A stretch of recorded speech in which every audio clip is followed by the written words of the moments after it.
अस्सलाम वालेकुम बच्चों। जमात हश्तुम मज़मून उर्दू सबक नंबर 4 मॉरिशस की सैर, जिसकी मुसन्निफ़ा है सुगरा मेहदी। प्यारे बच्चों, इसके पहले जो मैंने आपके साथ वीडियो शेयर किया है उसमें इस सबक को लफ्ज़ ब लफ्ज़ सत्र ब सत्र पढ़ते हुए बहुत अच्छी तरह से समझाया गया है। तो मैं उम्मीद करती हूँ कि ये सबक आपको अच्छी तरह से समझ में आएगा। अब इस वीडियो में मैं आपको सबक के जो मानी और इशारात हैं और जो मश्की सरगर्मियाँ हैं वो मैं आपके साथ अब मैं आपको समझाने वाली हूँ। तो आप गौर से देखें अल्फाज और उनके मायनी। पहला लफ्ज़ है हिंद नज़ाद, मतलब हिंदुस्तान में पैदा होने वाला। बच्चों, बहुत सारे लोग ऐसे होते हैं जो हिंदुस्तान में पैदा तो होते हैं लेकिन फिर वो तालीम हासिल करने के लिए, या फिर बहुत बार ऐसा होता है कि पूरे फैमिली के साथ लोग जो है वो दूसरे मुल्कों में चले जाते हैं, कारोबार के लिए दूसरे मुल्कों में चले जाते हैं, वहीं पे बस जाते हैं। तो ऐसे को कहते हैं हिंद नज़ाद। रफ़ीक का मतलब होता है साथी, दोस्त। ये इसके हम मानी लफ्ज़ भी हैं। उसके बाद है मुस्बबुल असबाब, मतलब सबब पैदा करने वाला, मुराद अल्लाह ताला। उसके बाद है मुज़दा, मतलब खुशखबरी। उसके बाद है फॉरेन एक्सचेंज, मतलब बैरूनी ज़र मबादला, अपने मुल्क की करेंसी देकर दूसरे मुल्क की करेंसी लेना। फॉरेन एक्सचेंज का मतलब ये होता है बच्चों कि जब आप किसी और मुल्क में जाते हैं, जैसे हमारे मुल्क में रुपया चलता है, लेकिन अगर आप अमेरिका जा रहे हो तो वहाँ पे डॉलर चलता है, ठीक है। तो आप वहाँ पे रुपये, अपने मुल्क के रुपये से कोई भी चीज़ खरीद नहीं सकते, आपको वहाँ का पैसा ही इस्तेमाल करना पड़ता है। तो ऐसी सूरत में हम क्या करते हैं, कोई भी हो वो क्या करता है कि हमारा जो है, जैसे अभी अमेरिका में $1 इंडिया का, हमारे हिंदुस्तान का होता है 70 रुपया। तो हम अगर 70 रुपया देते हैं तो $1 हमको वो वहाँ का अमेरिका का मिलता है। तो ये जो अदला बदली होती है इसको कहते हैं फॉरेन एक्सचेंज। बागो बहार इंसान, मतलब ऐसा इंसान जो बहुत खुश मिजाज हो, हंसमुख हो, दूसरों के साथ बहुत अच्छी तरह से पेश आने वाला हो, उसको कहते हैं बागो बहार इंसान। उसके बाद है मतमूल, मतलब मालदार या दौलतमंद। पौश इलाका, यानी ऐसा इलाका जो साफ़ सुथरा हो, जहाँ पे अमीर लोग रहते हैं। फिर उसके बाद है रुतबुल लिसान, यानी मदाह, बहुत तारीफ़ करने वाला। फिर आगे है सादिक आना, जिसका मतलब होता है सच साबित होना। जैसे अगर आपके बारे में किसी ने कोई बात कही है और वो अगर आगे जाके सच हो जाती है तो वो उसको कहेंगे सादिक आना। ब्यौरा, मतलब तफसील।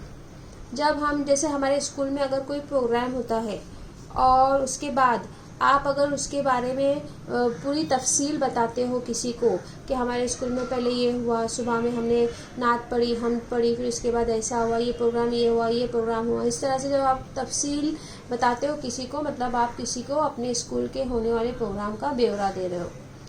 उसके बाद है इंकसार, मतलब आजिज़ी या खाकसारी, मतलब बहुत ही, मतलब किसी के सामने एकदम नरम रवैया पेश करना, उसको नरम रवैये से पेश आना, उसको कहते हैं आजिज़ी या खाकसारी। उसके बाद आता है सेशन, मतलब जलसे, और आगे है रूह रवा, यानी अहम शख्सियत।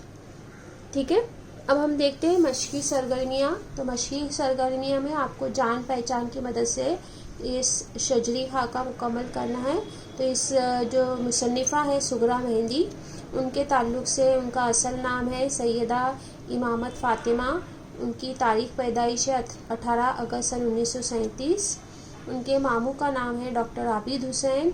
वो पैदा हुई, मकाम पैदाइश है भोपाल। उनकी आला तालीम उन्होंने हासिल की जामा मिलिया इस्लामिया कॉलेज से। उनकी ममानी का नाम है सालेहा आबिद हुसैन। उनकी तारीख़ वफ़ात है 17 मार्च सन 2014। ٹھیک ہے. اب اس کے بعد کچھ اور سرگرمیاں ہیں جو میں آپ کو بتا رہی ہوں. ماریشس میں اردو پڑھانے والے کون تھے؟ اطہر پرویز. ماریشس کی طالبہ کون تھی؟ یاسمین بودھی. لکھنؤ کے میئر گپتا جی. گارڈن والی پارٹی میں شریک متمول خاتون شاہدہ. اس کے بعد ماریشس کے بارے میں یہاں پہ ایک خاکہ دیا ہوا ہے. ماریشس کی بول چال کی زبان کریول ہے. ماریشس کی سرکاری زبان انگریزی ہے. پھر ماریشس میں تھوڑی بہت بولی جانے والی زبان ہندی اور اردو ہے، یعنی وہاں کے لوگ تھوڑی بہت ہندی اور اردو بھی بولتے ہیں. اور وہاں کے ماریشس کے لوگوں کی سمجھ میں آنے والی زبان ہے فرانسیسی. ٹھیک ہے.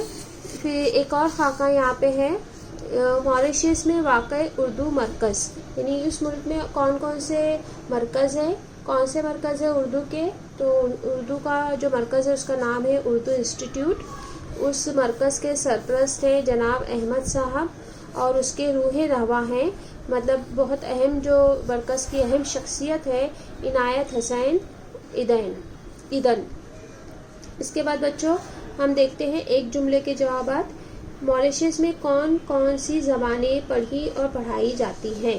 تو بیٹا بچوں ماریشس میں اردو اور ہندی زبانیں پڑھی اور پڑھائی جاتی ہیں. مصنفہ کو ماریشس آنے کی دعوت کس نے دی؟ تو مصنفہ کو ماریشس آنے کی دعوت یاسمین بودھی نے دی. تیسرا سوال ہے ماریشس کے سفر میں مصنفہ کے ساتھ کون کون تھا؟ اس کا جواب میں آپ کو بتاتی ہوں. یہاں پر ہے پیج نمبر 16 پر. تو مصنفہ کے ساتھ لکھنؤ کے میئر گپتا جی اور ان کی بیگم صاحبہ بھی تھی. یہ آپ کا تیسرے سوال کا جواب ہے. چوتھا سوال ہے لکھنؤ کے میئر گپتا جی نے کس کانفرنس میں کس موضوع پر پرچہ پڑھا؟ تو اس کا جواب اسی کے نیچے ہے کہ گپتا جی نے کانفرنس میں جو پرچہ پڑھا اس کا موضوع تھا اردو اور سیکولرزم. سیکولرزم کا مطلب ہوتا ہے بچوں غیر مذہبی زبان، یعنی اردو ایک ایسی زبان ہے جس کا تعلق کسی ایک مذہب سے نہیں ہے، بلکہ اردو ایک ایسی زبان ہے جو مسلمان بھی بولتا ہے، ہندو بھی بولتا ہے، اور باہر دیش کے ممالک میں بھی اردو زبان بولی جاتی ہے. اس کے لیے اردو جو ہے وہ سیکولرزم زبان کہی جاتی ہے. ٹھیک ہے. پھر آگے سوال ہے گارڈن پارٹی میں خواتین کس طرح کا لباس پہنے ہوئی تھی؟ تو کچھ خواتین جو ہے وہ گارڈن پارٹی میں گجراتی لباس میں تھی، تو کچھ خواتین بعض مغربی لباس میں، زیادہ تر وہاں کی خواتین شلوار قمیض میں تھی. یہ آپ کے 5ویں سوال کا جواب ہے. چھٹا سوال ہے ورلڈ کانفرنس میں یوسف صاحب کیوں نہیں شریک ہو پائے؟ تو ورلڈ کانفرنس میں یوسف صاحب بیماری کی وجہ سے نہیں شریک ہو پائے. مصنفہ کا خوشی کے مارے برا حال کیوں ہو گیا؟ 7واں سوال ہے یہ. تو 7ویں سوال کا جواب یہاں پر آپ کو ملے گا کہ جب ایک ادھیڑ عمر کے حضرت نے جو کوٹ پتلون نے ملبوس تھے، جب ان سے پوچھا کہ آپ اردو کی ورلڈ کانفرنس میں انڈیا سے آئی ہیں، تو ان کا ہماری خوشی کے برا حال ہو گیا. اس کے بعد اگلا سوال ہے ماریشس کس لیے مشہور ہے؟ تو ماریشس اپنے خوبصورت ساحلوں کے لیے مشہور ہے. پھر آخری سوال ہے کہ ماریشس کانفرنس کے منتظمین نے پروگرام کس طرح ترتیب دیا تھا؟ تو اس کا جواب یہ ہے کہ کانفرنس کے منتظم انتظام کرنے والوں نے پروگرام اس طرح بنایا تھا کہ وہ لوگ تھوڑی دیر کو بھی یہ محسوس نہ کرے کہ ہم دیار غیر میں ہیں. دیار غیر مطلب کسی اور ملک میں ہیں. تو بچوں اس طرح سے ہم نے معنی اشارت دیکھے اور خاکے دیکھے، اور ہم نے جو ہے وہ ایک جملے کے جوابات دیکھے. تو یہ سارے جو ہے وہ آپ کو اپنی کاپی میں لکھنا ہے اور واٹس ایپ گروپ پہ آپ کو پوسٹ کرنا ہے. انشاءاللہ شام کو زوم پر جب ہماری ملاقات ہوگی تو ہم عملی قواعد کا بہت سارا حصہ زوم لیسن کے دوران سیکھیں گے. اللہ حافظ.